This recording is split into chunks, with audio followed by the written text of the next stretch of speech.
Hai guys, di video kali ini kita akan update soal pergerakan harga Bitcoin selanjutnya menjelang Jerome Powell yang akan berbicara di simposium Jackson Hole. Yang pastinya ini akan memberikan volatilitas kepada harga Bitcoin. Akan ada analisa juga mengenai banyak Bitcoin yang ditarik itu dari Binance. Kira-kira kita lihat apakah Binance mengalami yang namanya bank run. Update sedikit mengenai Oman yang berencana untuk investasi mining Bitcoin. Dan mengenai situasi koin PP yang kemarin itu mengalami penurunan 20% cukup signifikan. Nama saya Kelby dan saya menyajikan informasi seputar fundamental technical on-chain analysis. Klik like, subscribe, gunakan link-link yang ada di deskripsi untuk mendukung channel saya. Kita akan mulai dulu dengan Bitcoin di time frame daily. Close-nya itu merah dan hari ini ada penurunan. Indikator semuanya berkata kalau ini dalam posisi yang bearish. Harga tidak bisa terlalu naik ke atas, mungkin karena harus menunggu keputusan dari simposium Jackson Hole yang akan memberikan keputusan nanti malam, itu sekitar jam 9. Jerome Powell akan berbicara di sana.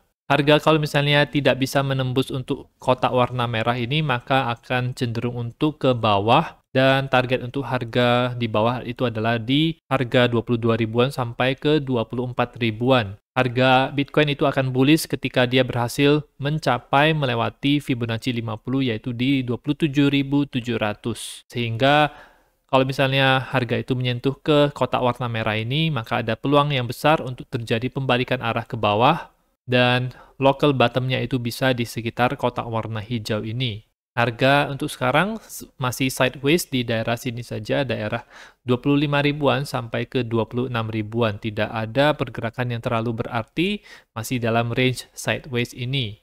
Ada chart menarik yaitu untuk indeks mata uang dolar yang tampak cukup menguat dan ini juga terkait soal simposium Jackson Hole. DXY ini cukup kuat sejak tanggal 17 Juli, dia mengalami kenaikan terus-menerus. Dan untuk next resistance-nya itu berada di high sebelumnya, yaitu di harga 104,6. Kondisi RSI ini sudah oversold, tetapi tidak ada bearish divergence meskipun di 4 jamnya itu ada bearish divergence yang terbentuk. Namun tampaknya dia masih bisa melakukan pergerakan ke atas. Kondisi indikator ini untuk indeks mata uang dolar masih bullish ya teman-teman. Kalau kita melihat adanya bearish divergence di 4 jamnya ini, maka itu adalah tanda awal dan akan lebih kuat kalau misalnya ada bearish divergence di time frame daily-nya. Bitcoin sebenarnya masih ada peluang untuk bisa naik ke atas secara tiba-tiba karena dari daily-nya kita lihat ini dalam posisi oversold yang sangat dalam sekali sehingga ada peluang untuk terjadi bounce yang cukup cepat ke atas sebenarnya. Melihat histori daripada pergerakan harga Bitcoin ketika RSI-nya ini sangat oversold. Dan indeks mata uang dolar sendiri ini menurut saya dia tren besarnya itu adalah tren downtrend yaitu bergerak ke bawah dan dia sekarang sedang mengalami pola korektif yang seperti ini yang biasanya adalah berlawanan dengan tren utamanya yaitu dalam kasus ini tren utama adalah ke bawah sedangkan tren untuk pola korektifnya itu adalah ke atas. Kita tahu ini adalah pola korektifnya karena ketika dia berusaha ke atas ini, dia tidak secepat pergerakan ke bawahnya. Jadi ini sangat cepat sekali, tapi untuk naik saja udah waktunya itu lebih lama dibandingkan dengan penurunan ini, tetapi dia naiknya itu nggak seberapa. Jadi ini semacam pergerakan korektif, dan setelah ini selesai, maka indeks mata uang dolar itu bisa lanjut lagi ke bawah. Dan di tanggal 23 Agustus ini terjadi penarikan Bitcoin dalam jumlah yang cukup signifikan dari Binance. Kita bisa lihat ada 1100, 1500, 1000, 1000, 1100-an itu ditarik dari Binance. Apakah Binance sedang terjadi yang namanya bank run, yaitu ketika orang-orang itu mulai panik kemudian menarik kriptonya dari exchange? Apakah kasus FTX itu bisa terulang kembali? Menurut saya kecil kemungkinan kalau Binance bisa mengalami hal yang serupa dengan FTX karena FTX jelas-jelas menyalahgunakan dana daripada customer-nya. Analis dari CryptoQuant, platform on-chain analysis, mengatakan kalau Binance tidak sedang mengalami yang namanya bank run. Jumlah Bitcoin yang ada di exchange itu masih bergerak di pola-pola yang seperti sebelumnya. Sejak tahun 2018, jumlah Bitcoin di Binance itu tidak pernah turun lebih dari 16% dari all-time high yang sebelumnya, merupakan metrik yang cukup penting untuk Binance. Jadi ini adalah daerah negatif 16, yaitu pengurangan jumlah Bitcoin di exchange Binance. Nah, ketika dia menukik ke bawah seperti ini, dia tidak menembus angka 16 ini. Jadi ini merupakan semacam daerah supportnya. Sehingga ketika orang-orang itu menarik Bitcoin dari Binance-nya, ada masa-masa ketika jumlah Bitcoin di Binance itu relatif lebih rendah dibandingkan dengan yang sebelumnya. Nah, kita sedang berada di masa-masa seperti itu, tetapi ini masih dalam tahapan yang wajar. Berbeda dengan untuk FTX yang jumlah Bitcoin yang ada di FTX itu ketika dia turun 50% daripada all-time high-nya, itu tidak pernah terjadi recovery-nya. Dan kelihatan juga kalau pergerakan jumlah Bitcoin di sini itu tampak tidak menentu di jangka waktu Agustus sampai September 2021. Jadi kita tidak bisa samakan Binance dengan apa yang terjadi pada FTX. Menurut saya Binance tetap dalam kondisi yang kuat dan bisa kembali berjaya ketika bull market kembali lagi.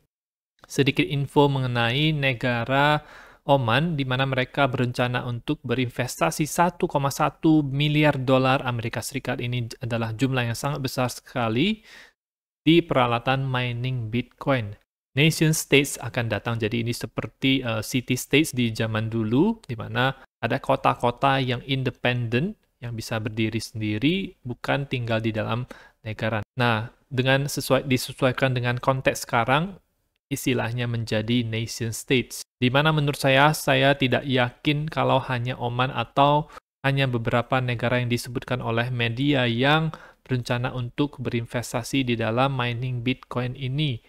Pasti ada banyak negara-negara dan institusi yang lain yang melakukan mining Bitcoin, hanya saja tidak diekspos ke publik. Ini kelihatan dari total hash rate Bitcoin yang terus-menerus naik, bahkan ketika harga itu sideways di harga 30 ribuan sejak bulan April, hash rate Bitcoin itu ke daerah all-time high-nya, yaitu sekarang itu di sekitar 400 juta terahash per second. Negara-negara dan institusi ini masuk ya tanpa memberitahukan kepada publik.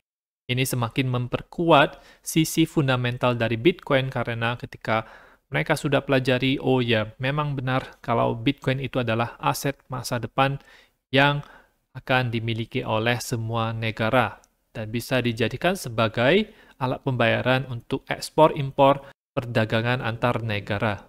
Ini adalah suatu pencapaian yang cukup luar biasa untuk Bitcoin dan harga nanti pasti akan menyusul ya. Tidak mungkin harga itu tidak akan naik karena pasti ada berbagai kepentingan yang ingin menaikkan harga Bitcoin. Salah satunya adalah BlackRock. Dan seperti yang saya sudah sebutkan tadi, di jam 9 malam nanti akan ada revisi sentimen konsumer dan ekspektasi inflasi. Kemudian Chairman The Fed, Jerome Powell akan berbicara. Di jam 10 malam nanti juga akan ada deadline untuk kasus Grayscale dan SEC yang pastinya akan memberikan volatilitas kepada harga Bitcoin.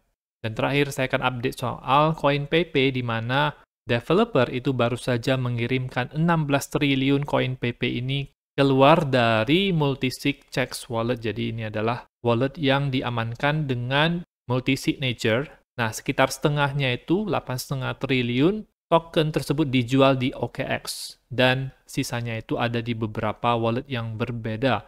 Ada 10 triliun token PP yang berada di wallet developer CoinPP ini.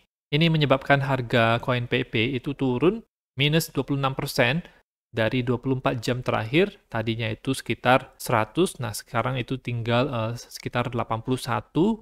Dan kalau saya menganalisa ini, CoinPP ini sebenarnya masih bisa naik untuk ke depannya, tetapi mungkin secara jangka pendek dia akan turun dulu, apalagi ada developer yang menjualnya, di mana ini yang pola yang sekarang sedang terjadi adalah ketika dia sudah selesai ini naik, Nah, yang sekarang terjadi adalah pola ABC, satu, kemudian B-nya ini di sini, kemudian C-nya ini. Biasanya C-nya harus lebih rendah dibandingkan dengan yang ada di harga di sini. Jadi, pasti akan lebih rendah dibandingkan dengan harga 80-an.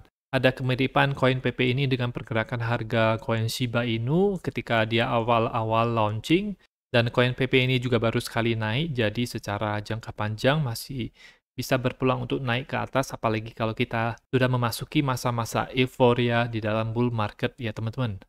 Nah, itu saja untuk informasi pada video kali ini. Semoga bermanfaat. Teman-teman bisa dukung channel saya dengan mengklik like, subscribe, gunakan link-link yang ada di deskripsi, dan nantikan video saya selanjutnya.